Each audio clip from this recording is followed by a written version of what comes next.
Dilek Mutfak'tan herkese merhabalar. Bugünkü tarifim kuru domatesli, zeytinli, peynirli, cevizli, tuzlu bir kek tarifi.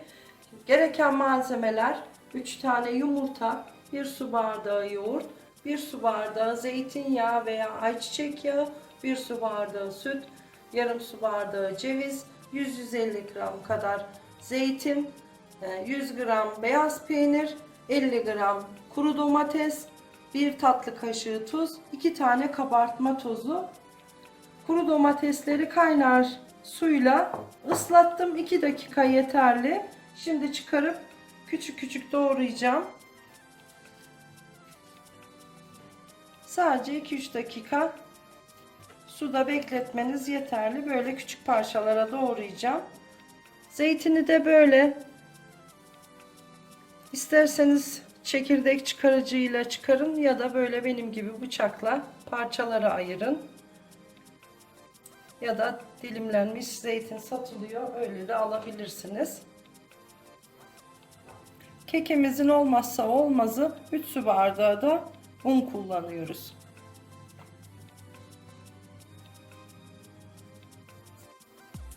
Kekimizin yapım aşamasına başlamadan önce fırınımızı 180 dereceye ayarlıyoruz.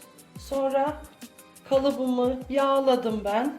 Altına da yağlı kağıt koydum. Biraz da un serptim kenarlarına yapışmasın diye. Siz isterseniz borcamda veya herhangi bir tepsinizde de pişirebilirsiniz.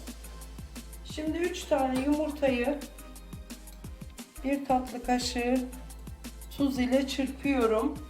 Benim peynirim tuzsuz. Onun için biraz fazla tuz koyacağım. Sizin peyniriniz tuzluysa lütfen tuz ayarına dikkat edin.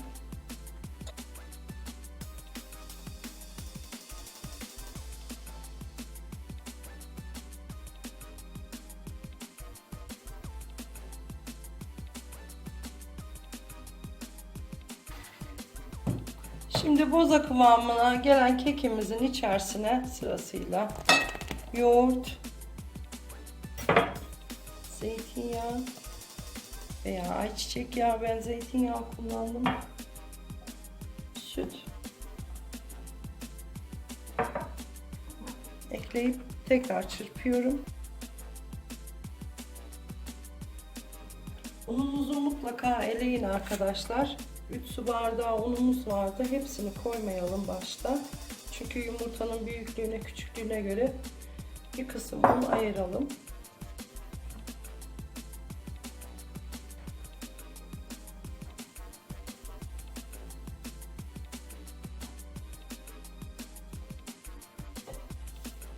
Ve kabartma tuzlarını ilave ediyorum.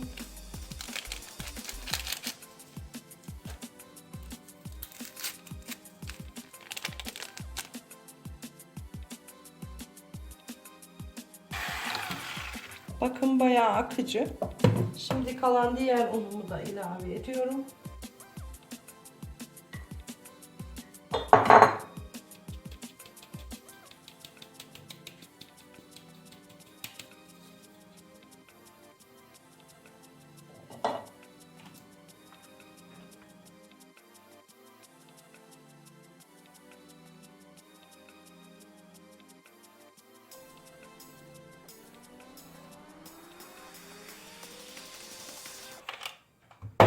Şimdi çırpma işlemimiz bitti.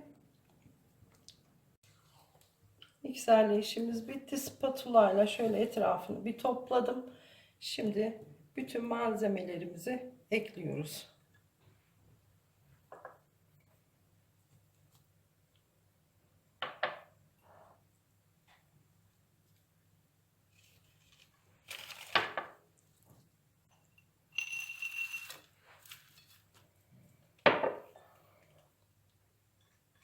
Peynir, ceviz, kuru domates, zeytin. Karıştırıyoruz.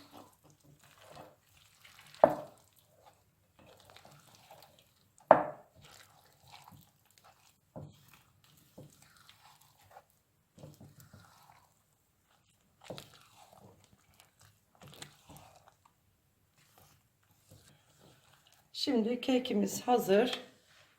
Kalıbımıza dökelim.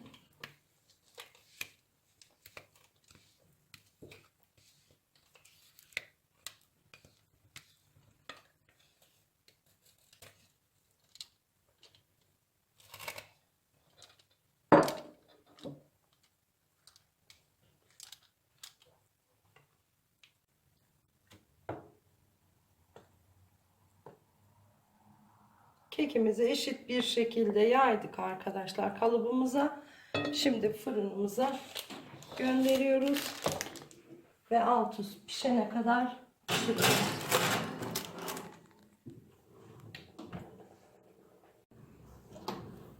Kekimiz pişti. Şimdi çıkartalım. 45 dakika pişirdim ve kürdan testi uygulayın. Sizin fırınınızda farklı saatlerde pişebilir. Böyle kürdan testi uyguladığınızda yapışmıyorsa kekiniz pişti demektir. Şimdi biraz soğumaya bırakıp sonra kalıbından çıkaralım. Kekimiz soğudu arkadaşlar. Şimdi kalıbından çıkartıyorum.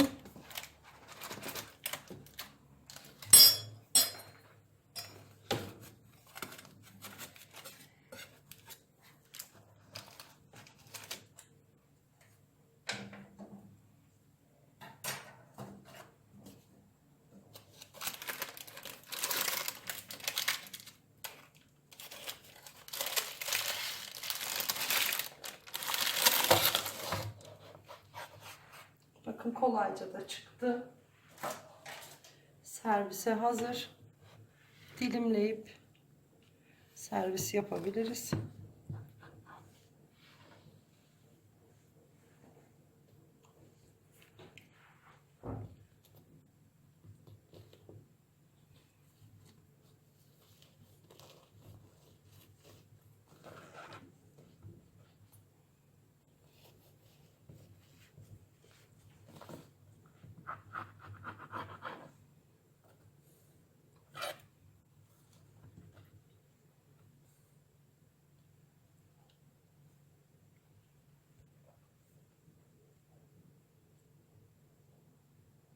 Tadıyla, görüntüsüyle muhteşem bir kek oldu. Tuzlu kek arkadaşlar. Mutlaka deneyin. Denemenizi tavsiye ediyorum. Tadı muhteşem. Umarım beğenmişsinizdir. Kanalıma abone olup beğenmelerinizi unutmayın. Sağlıkla kalın. Hoşça kalın.